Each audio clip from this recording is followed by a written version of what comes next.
माझे मित्र आता कौटुंबिक माझे त्यांचे रिलेशन आहेत. या ठिकाणी तात्यानं डॉक्टर बाबासाहेब आंबेडकर निवासी वसतिगृहाला ती विना अनुदानित असल्यामुळं त्यांनी आर्थिक मदत केलेली आहे. आणि या ठिकाणी सामाजिक कार्यकर्ता म्हणून माझंही काम बनतं आहे की आपणही या वसतिगृहाला शुभेच्छा देण्यासाठी आपणही आर्थिक मदत करावी असा माझा मानस झालेला आहे. म्हणून आमचे मित्र यांनी ही वसतिगृह उघडलेलं आहे. त्यांचं मनोबल वाढण्यासाठी आणि त्यांना एक छोटी फुल नाही फुलाची पाकळी म्हणून मी आर्थिक सहकार्य करीत आहे. त्यांनी ही आर्थिक सहकार्य स्वीकारावं अशी माझी विनंती आहे. बाबासाहेब आंबेडकर यांच्या नावाने वसतिगृह चालू केलं आणि आजची जर परिस्थिती बघितली तर वसतिगृह कॉलेज हे सगळं बाजारीकरण झालेलं आहे. आणि अशा परिस्थितीमध्ये आपण स्पर्धेमध्ये उतरून डॉक्टर बाबासाहेब आंबेडकरांचा जो हेतू होता, महात्मा ज्योतिबा फुले, शाहू महाराज, पुन्हा शिवाजी महाराज, अण्णाभाऊ साठे, की समाज तळागाळातल्या समाजानं शिक्षण घेतलं पाहिजे, बहुजनाच्या विद्यार्थ्यांना शिक्षण घेतलं पाहिजे आणि शिक्षण घेऊन या देशातील मोक्याच्या जागा हस्तगत केल्या पाहिजे. तर मला वाटतं जवळपास 2010 पर्यंत परिस्थिती, शैक्षणिक परिस्थिती बरी होती आणि 2000 पर्यंत अतिउत्तम होती. आणि 95-96 या काळामध्ये विद्यार्थ्यांच्या म्हणजे गुणवत्तेला अतिशय मागणी होती. परंतु दुर्दैवाने असं झालेलं आहे की आता शिक्षणाचं बाजारीकरण झालेलं आहे. आणि आपण पाहिलं की वास्तविक मध्ये आता नीटचे पेपर फुटले, लाखो करोडो रुपयाचा त्याच्यामध्ये व्यवहार झाला, फार मोठाली माणसं याच्यामध्ये गुंतलेली आहेत. आणि अशा परिस्थितीमध्ये आपली या देशाची वाटचाल आहे.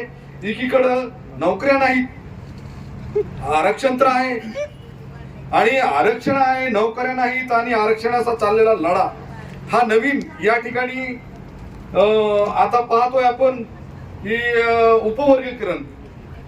उपवर्गीकरणाच्या माध्यमातून समाजामध्ये तेढ निर्माण करण्याचा प्रयत्न चालू आहे. आणि ओबीसीच्या आरक्षणाच्या माध्यमातून ओबीसी आणि मराठा या समाजामध्ये तेढ निर्माण करण्याचं चालू आहे. म्हणजे एकंदरीत या देशामध्ये माणसं जाती आणि धर्मामध्ये विभागण्याचं काम एकीकडे चालू आहे. आणि शिक्षणाचा मला वाटतं इथं फारसा काही परिणाम आता जाणून येत नाही. कुठं सायंटिस्ट, कुठं शास्त्रज्ञ, संशोधन करणारी एक पिढी निर्माण होत होती अगोदर आणि आता कुठं गोमूत्र आणि शेणाची भाषा चालू आहे. आणि अशा परिस्थितीमध्ये शिक्षण आता अंबाजोगाईचं एका कालावधीमध्ये शिक्षणाचं माहेरघर होतं.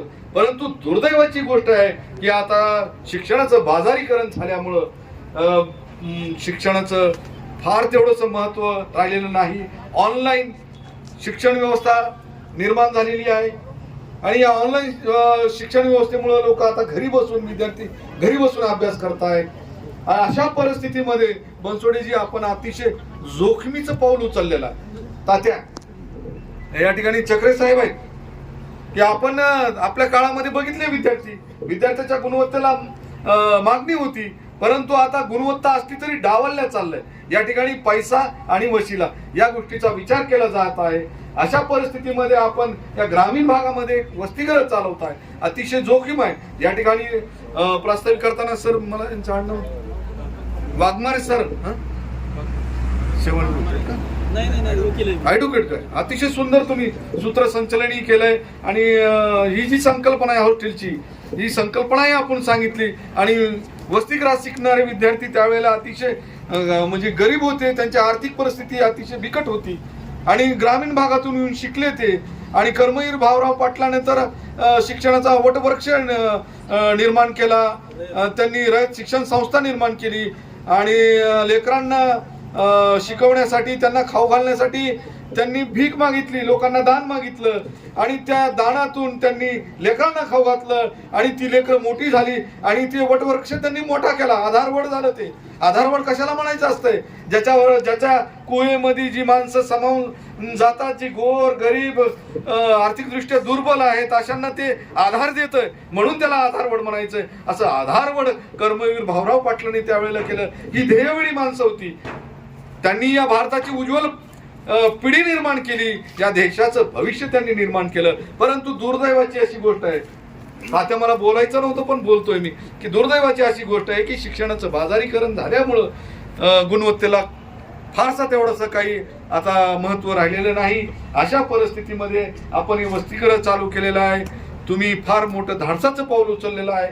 आपण एक प्रयत्न केलेला आहे की नक्कीच तुमची कुठंतरी सामाजिक बांधिलकी आहे आणि त्या सामाजिक बांधिलकीतून आपण महात्म्याच्या विचारातून प्रेरणा घेऊन हे वसतिगृह चालू केलेलं आहे. या ठिकाणी आम्हाला कुठं जर वाटलं तुम्हाला आम्ही मदत करू शकतो तर आम्हाला एखाद्या वेळेस तुम्ही शब्द टाका, बघू, प्रयत्न करू आणि तुमच्या याच्या व्यवसायामध्ये म्हणा किंवा या तुमच्या संकल्पनेमध्ये तुमची भरभराट हो एवढी या ठिकाणी मी शुभेच्छा देतो आणि या ठिकाणी थांबतो.